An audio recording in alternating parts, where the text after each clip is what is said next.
good morning. നമുക്ക് ഇന്നൊരു potato masala തയ്യാറാക്കിയാലോ. പൂരിയുടെ കൂടെ നല്ലൊരു കോമ്പിനേഷൻ ആയിരിക്കും. പൂരിയുടെ കൂടെ മാത്രമല്ല അപ്പത്തിന്റെയും ചപ്പാത്തിയുടെയും കൂടെ കഴിക്കാം ട്ടോ. അപ്പോൾ അപ്പത്തിന്റെയും ചപ്പാത്തിയുടെയും കൂടെ കഴിക്കാം എന്ന് ഞാൻ പറഞ്ഞെങ്കിലും ഏറ്റവും നല്ല കോമ്പിനേഷൻ പൂരിയുടെ കൂടെയാണ്. നമ്മൾ പല രീതിയിൽ പൊട്ടറ്റോ മസാല തയ്യാറാക്കാറുണ്ട്. സാധാരണ പൊട്ടറ്റോ മസാല എന്ന് പറഞ്ഞിട്ടുണ്ടെങ്കിൽ പൊട്ടറ്റോ പുഴുങ്ങി എടുത്തതിന് ശേഷം നമ്മൾ ഉടച്ചിട്ടാണ് പൊട്ടറ്റോ മസാല തയ്യാറാക്കാറില്ലേ. അപ്പോൾ നമുക്ക് രാവിലെ പൊട്ടറ്റോ പുഴുങ്ങി ഉടച്ചെടുക്കാനൊന്നും സമയമില്ലാന്നുണ്ടെങ്കിൽ ഈസി ആയിട്ട് ഈ രീതിയിൽ നിങ്ങളൊന്ന് പൊട്ടറ്റോ മസാല തയ്യാറാക്കി നോക്കൂ. അപ്പോൾ എങ്ങനെയാണ് നമ്മുടെ ഈ ഒരു easy pressure cooker potato masala തയ്യാറാക്കുന്നത് നോക്കാം.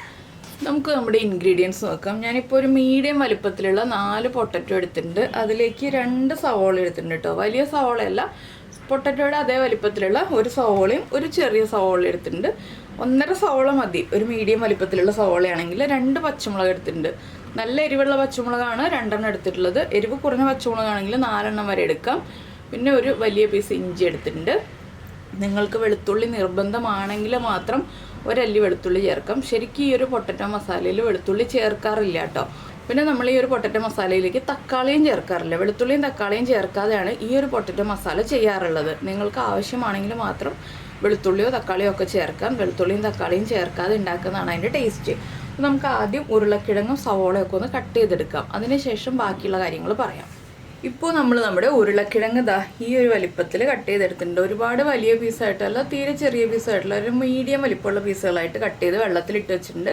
വെള്ളത്തിലിട്ട് വെച്ചില്ല എന്നുണ്ടെങ്കിൽ കളർ മാറിപ്പോകും കേട്ടോ. പിന്നെ സവോള ഇതുപോലെ ചെറിയ ക്യൂബ്സായിട്ട് കട്ട് ചെയ്തെടുത്തിട്ടുണ്ട്. പച്ചമുളക് ചരിച്ച് കട്ട് ചെയ്തെടുത്തിട്ടുണ്ട്. ഇഞ്ചി നീളത്തിൽ ചെറിയ പീസുകളായിട്ട് കട്ട് ചെയ്തെടുത്തിട്ടുണ്ട്. ഇനി നമുക്ക് കറി ഉണ്ടാക്കാൻ തുടങ്ങാം. അപ്പോൾ നമ്മളൊരു കുക്കർ വെച്ചിട്ടുണ്ട്. കുക്കറിലേക്ക് നമ്മൾ കട്ട് ചെയ്ത് വെച്ചിരിക്കുന്ന ഇഞ്ചി ആദ്യം ചേർക്കാം. ഇഞ്ചി ചേർത്തിട്ട് ഇഞ്ചിയുടെ ആ ഫ്ലേവർ എണ്ണയിലേക്ക് ഒന്ന് ഇറങ്ങി വരുന്നത് വരെ 1 മിനിറ്റ് ഒന്ന് ഇളക്കി കൊടുക്കാം കേട്ടോ. 1 മിനിറ്റിൽ കൂടുതൽ വഴറ്റണ്ട. നിങ്ങൾ വെളുത്തുള്ളി ചേർക്കുന്നുണ്ടെങ്കിൽ ഈ ഒരു സ്റ്റേജിൽ വെളുത്തുള്ളിയും ഇഞ്ചിയും ഒരുമിച്ച് ചേർക്കാം. ഇനി നമുക്കിതിലേക്ക് നമ്മൾ കട്ട് ചെയ്ത് വെച്ചിരിക്കുന്ന സവോള ചേർത്ത് കൊടുക്കാം.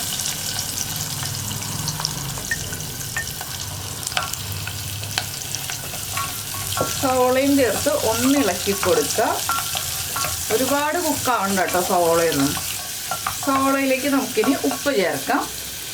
ഒരു 3/4 ടീസ്പൂൺ ഉപ്പ് ചേർക്കുന്നുണ്ട്. ഈ കറിക്ക് ആവശ്യമായ ഉപ്പ് മുഴുവൻ നമുക്കിപ്പോൾ തന്നെ ചേർത്ത് കൊടുക്കാം കേട്ടോ.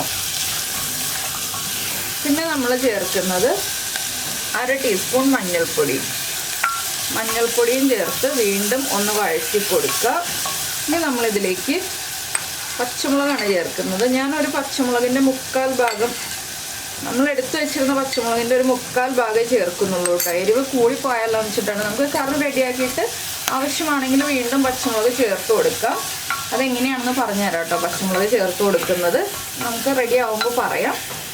സാധാരണ നമ്മൾ ഈ ഒരു പൊട്ടറ്റോ മസാല എന്ന് പറയുമ്പോൾ പൊട്ടറ്റോ വേവിച്ചിട്ട് ഉടച്ചെടുത്തിട്ടാണ് കറി ഉണ്ടാക്കുക. ഇതിപ്പോൾ നമ്മൾ പൊട്ടറ്റോ വേവിക്കാതെ ഉണ്ടാക്കുന്ന രീതിയാണല്ലോ. അപ്പോൾ നമുക്കിനി ഇതിലേക്ക് പൊട്ടറ്റോ ചേർത്ത് കൊടുക്കാം. പൊട്ടറ്റോ ചേർത്തിട്ട് നന്നായിട്ടൊന്ന് ഇളക്കി മിക്സ് ചെയ്യാം. ഇനി ഇതിലേക്ക് നമുക്ക് ആവശ്യത്തിന് വെള്ളം ചേർക്കാം. പൊട്ടറ്റോയും സവോളയും വേവാൻ ആവശ്യമായ വെള്ളം. ഒരുപാട് വെള്ളം വേണ്ട. വെള്ളം കൂടിപ്പോയി എന്ന് വെച്ചിട്ട് കുഴപ്പമൊന്നുമില്ല കേട്ടോ. നമുക്ക് വെള്ളം കൂടുതൽ ചേർക്കേണ്ടതാണ്. അപ്പോൾ ഇത് 2 വിസിൽ വരുന്നത് വരെയാണ് ഞാൻ വേവിക്കാൻ പോകുന്നത്. ഉരുളക്കിഴങ്ങിൻ്റെ ഒപ്പം നിൽക്കുന്നതിനേക്കാൾ കുറച്ചുകൂടി വെള്ളം ഞാൻ കൂടുതൽ ചേർക്കുന്നുണ്ട്. എന്താണെന്ന് വെച്ചാൽ നമുക്കിനി ചൂടുവെള്ളം ഇതിലേക്ക് ചേർത്ത് കൊടുക്കേണ്ടതാണ്. ഇപ്പോൾ ഞാൻ നോർമൽ വാട്ടറാണ് ചേർത്തിട്ടുള്ളത്. ഇനി നമ്മൾ ചേർക്കുന്നത് തിളപ്പിച്ച വെള്ളമായിരിക്കും.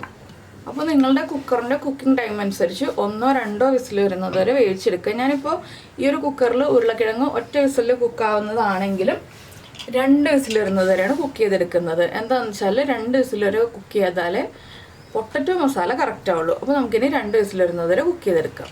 അപ്പോൾ നമ്മുടെ കുക്കറിൻ്റെ പ്രഷറൊക്കെ പോയിട്ടുണ്ട്. ഇനി നമുക്കൊന്ന് തുറക്കാം. ഉരുളക്കിഴങ്ങൊക്കെ നന്നായിട്ട് കുക്കായിട്ടുണ്ട്. സവോളയും കുക്കായിട്ടുണ്ട്. ഇനി നമുക്ക് വേറൊരു പാൻ വെക്കാം കേട്ടോ. പാൻ ഒന്ന് ചൂടായി വരട്ടെ. ഇപ്പോൾ നമ്മുടെ പാൻ ചൂടായി. ഞാൻ കുറച്ച് വെളിച്ചെണ്ണ ഒഴിച്ചിട്ടുണ്ട്. 1 ടീസ്പൂൺ വെളിച്ചെണ്ണ ഒഴിച്ചിട്ടുണ്ട് കേട്ടോ. ഇത്രയും വെളിച്ചെണ്ണ മതി. അപ്പോൾ നിങ്ങൾ ഉരുളക്കിഴങ്ങിൻ്റെ എരിവൊന്ന് നോക്കുക. എരിവ് കുറവാണെങ്കിൽ മാത്രം ഇതിലേക്ക് പച്ചമുളക് ആഡ് ചെയ്യാൻ പാടുള്ളൂ. ഞാനിപ്പോൾ 1 ടീസ്പൂൺ കടുക് ചേർക്കുന്നുണ്ട്. കടുക് ഇതിൽ അത്യാവശ്യം വേണം കേട്ടോ. അതുകൊണ്ട് 1 ടീസ്പൂൺ കടുക് ചേർക്കുന്നുണ്ട്. കടുകൊന്ന് പൊട്ടി തുടങ്ങട്ടെ. ഇപ്പോൾ നമ്മുടെ കടുക് പൊട്ടി കഴിഞ്ഞുകൊണ്ടിരിക്കുന്നുണ്ട്. ഞാൻ 1 ടീസ്പൂൺ ഉഴുന്നും കൂടി ചേർക്കുന്നുണ്ട്. ഈ ഒരു റെസിപ്പിയിൽ ഉഴുന്ന് ബോൾസ് ചേർക്കാം കേട്ടോ കൂടുതൽ ടേസ്റ്റ്. ഉഴുന്ന് ബോൾസ് ഇല്ലാന്നുണ്ടെങ്കിൽ മാത്രം നമ്മൾ സ്പ്ലിറ്റ് ചെയ്ത ഉഴുന്ന് ചേർക്കുക. ഉഴുന്ന് ബോൾസ് ഉണ്ടെങ്കിൽ ഉഴുന്ന് ബോൾസ് തന്നെ ചേർത്ത് കൊടുക്കുക കേട്ടോ. രണ്ടും ചേർക്കുമ്പോൾ 2 ടേസ്റ്റ് വരും. അതുകൊണ്ടാണ് ഉഴുന്ന് ബോൾസ് ചേർക്കാന്ന് പറഞ്ഞത്. ഇനി ഉഴുന്നിൻ്റെ കളറൊന്ന് ചെറുതായിട്ട് ചേഞ്ച് ആയി വരുമ്പോൾ ഒരു 4 വറ്റൽമുളക്.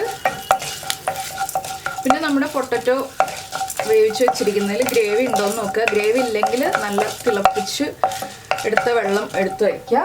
ഇതിലേക്ക് ഞാൻ 1 തണ്ട് കറിവേപ്പിലയും കൂടി ചേർക്കുന്നുണ്ട്. ഇനി നമ്മൾ വേവിച്ച് വെച്ചിരിക്കുന്ന പൊട്ടറ്റോ മിക്സ് ഇതിലേക്ക് ആഡ് ചെയ്യാം.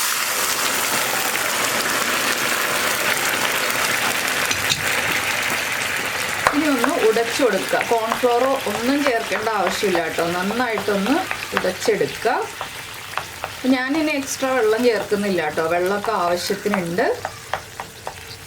പിന്നെ കുറുകി കിട്ടുന്നത് ഈ പൊട്ടറ്റോ നന്നായിട്ട് വെന്ത് ഇതുപോലെ ഉടച്ചെടുക്കുമ്പോഴാണ്. അപ്പോൾ നിങ്ങൾക്ക് കൂടുതൽ കുറുകണം എന്നുണ്ടെങ്കിൽ 1 ടീസ്പൂൺ കോൺഫ്ലവർ 2-2.5 ടേബിൾ സ്പൂൺ വെള്ളത്തിലൊന്ന് മിക്സ് ചെയ്തെടുത്തിട്ട് ചേർക്കാം. പക്ഷേ കോൺഫ്ലവർ മിക്സ് ചെയ്ത് ചേർക്കുന്നതിനേക്കാൾ ടേസ്റ്റ് നമ്മൾ ഇതുപോലെ ഉരുളക്കിഴങ്ങൊന്ന് ഉടച്ച് ചേർക്കുമ്പോഴാണ്. ഉരുളക്കിഴങ്ങിൻ്റെ പീസുകളൊന്നും അധികം വേണ്ട. നമുക്ക് ഇങ്ങനെ ഒന്ന് ഉടച്ച് ചേർത്തിട്ട് ആ മസാല കറക്റ്റാക്കി എടുക്കുകയാണ്. കുറച്ച് പീസുകളൊക്കെ ഉണ്ടാവും. ബാക്കി മസാലയായിട്ട് ഇങ്ങനെ ഇതുപോലെ റെഡിയാക്കി എടുക്കുക. അപ്പോൾ ഇതാ നമ്മുടെ easy pressure cooker potato masala ready ആയി കഴിഞ്ഞു. ഒന്ന് തിളയ്ക്കുക. ടേസ്റ്റ് ചെയ്ത് നോക്കുക ഉപ്പും എരിവും ഒക്കെ കറക്റ്റാണോ എന്നുള്ളത്. വീണ്ടും തിളയ്ക്കും തോറും ഈ ഒരു കറി കുറുകി വരും. ഇനി നമ്മൾ ചേർക്കുന്നത് കറിയുടെ ടേസ്റ്റ് കൂട്ടാനായിട്ട് 1 പിഞ്ച് പഞ്ചസാര. 1 പിഞ്ച് മതി കേട്ടോ, അതിൽ കൂടുതൽ വേണ്ട. 1 പിഞ്ച് പഞ്ചസാരയും കൂടി ചേർത്ത് ഒന്ന് ഇളക്കുക. നിങ്ങൾക്ക് എത്രത്തോളം ഗ്രേവി വേണം എന്നുള്ളതനുസരിച്ച് ഫ്ലെയിം ഓഫ് ചെയ്യാം. ഞാൻ ഒന്നുകൂടി തിളച്ച് കഴിയുമ്പോഴേ ഫ്ലെയിം ഓഫ് ചെയ്യുന്നുള്ളൂ. ഇത് ഇരുന്ന് കഴിയുമ്പോൾ കുറുകും കേട്ടോ. അതനുസരിച്ച് നമ്മൾ വെള്ളം വേണമെങ്കിൽ ചൂടുവെള്ളം ചേർത്ത് കൊടുക്കുക. ഇല്ലെങ്കിൽ ലൂസായിട്ടല്ല കട്ടിയായിട്ടാണ് വേണ്ടതെന്നുണ്ടെങ്കിൽ കുറച്ച് സമയം കൂടി തിളപ്പിക്കുക. ഇത്രയേ ഉള്ളൂ. വളരെ സിമ്പിളായിട്ട് റെഡിയാക്കാൻ പറ്റുന്ന റെസിപ്പിയാണ്. തേങ്ങാപ്പാലോ തേങ്ങ അരച്ച് ചേർക്കോ ഒന്നും വേണ്ട. കോൺഫ്ലവർ ചേർക്കണം എന്നില്ല. അപ്പോൾ ഞാൻ കോൺഫ്ലവർ ചേർക്കാതെ തന്നെ കറി കുറുകി വരുന്നില്ലേ. അപ്പോൾ ഇത്രയേ ഉള്ളൂ നമ്മുടെ പൊട്ടറ്റോ മസാലയുടെ പരിപാടി. വളരെ സിമ്പിളായിട്ട് തയ്യാറാക്കാം. ഈ വറ്റൽമുളക് ഫ്രൈ ചെയ്തിട്ട് ആദ്യമേ നമ്മൾ ചേർക്കാത്ത എന്താണെന്ന് വെച്ചാൽ വറ്റൽമുളക് കുക്കറിൽ കുക്ക് ചെയ്ത് കഴിയുമ്പോൾ കളർ മാറിപ്പോവും. അതുപോലെ തന്നെ എരിവും കൂടിപ്പോവും. അതുകൊണ്ടാണ് നമ്മൾ ലാസ്റ്റ് ഈ വറവിൻ്റെ പരിപാടി ചെയ്യുന്നത് കേട്ടോ. അതുപോലെ ഉഴുന്നൊക്കെ ഓവർ കുക്കായിപ്പോവും കുക്കറിൽ കുക്ക് ചെയ്ത് വരുമ്പോൾ. അതുകൊണ്ടാണ് ഈ ഒരു വറവിൻ്റെ പരിപാടി മാത്രം നമ്മൾ ലാസ്റ്റ് ചെയ്യുന്നത്. ഇപ്പോൾ നമ്മൾ വറവിട്ടില്ലേ, ആ ഒരു സ്റ്റേജിൽ തന്നെ പച്ചമുളക് ചേർത്ത് ഒന്നും കൂടെ വഴറ്റിയെടുക്കാം, എരിവ് കുറവാണെങ്കിൽ. അപ്പോൾ ഞാൻ എന്താ ഫ്ലെയിം ഓഫ് ചെയ്യാണ്. നിങ്ങൾക്ക് മല്ലിയിലയുടെ ഫ്ലേവർ താല്പര്യമുണ്ടെങ്കിൽ 1 ടീസ്പൂൺ മല്ലിയില ചേർക്കാം. സാധാരണ പൊട്ടറ്റോ മസാലയിൽ മല്ലിയില ചേർത്തില്ലെങ്കിലും കുഴപ്പമില്ല. ഞാനിപ്പോൾ ചേർക്കുന്നില്ല. അപ്പോൾ എല്ലാവർക്കും ഈ റെസിപ്പി ഇഷ്ടമായി എന്ന് വിചാരിക്കുന്നു. ഇനിയിപ്പോൾ ഞാൻ ചപ്പാത്തിയുടെ കൂടെയാണ് സെർവ് ചെയ്യാൻ പോകുന്നത്. ചപ്പാത്തി ഉണ്ടാക്കാൻ പോകുന്നേ ഉള്ളൂ. അപ്പോൾ ചപ്പാത്തി ഉണ്ടാക്കുന്നതൊന്നും കാണിക്കുന്നില്ല. ഇപ്പോൾ പൊട്ടറ്റോ മസാല മാത്രമേ കാണിക്കുന്നുള്ളൂ. നിങ്ങൾക്ക് എല്ലാവർക്കും ഈ ഒരു വീഡിയോ ഇഷ്ടമായി എന്നുണ്ടെങ്കിൽ ഒന്ന് ലൈക്ക് ചെയ്യാനും അതുപോലെ തന്നെ ഇഷ്ടമായോ ഇല്ലയോ എന്നൊന്ന് കമൻറ്റ് ചെയ്യാനും മറന്നുപോയില്ലല്ലോ. പിന്നെ നമ്മുടെ ചാനൽ ആദ്യമായിട്ട് കാണുകയാണ്, നമ്മുടെ വീഡിയോ പ്രസൻറ്റ് ചെയ്യുന്ന രീതിയൊക്കെ ഇഷ്ടമായി എന്നുണ്ടെങ്കിൽ ഒന്ന് സബ്സ്ക്രൈബും കൂടി ചെയ്തേക്കണേ. നമുക്ക് നമ്മുടെ അടുത്ത റെസിപ്പിയുമായിട്ട് അടുത്ത ദിവസം വീണ്ടും കാണാം.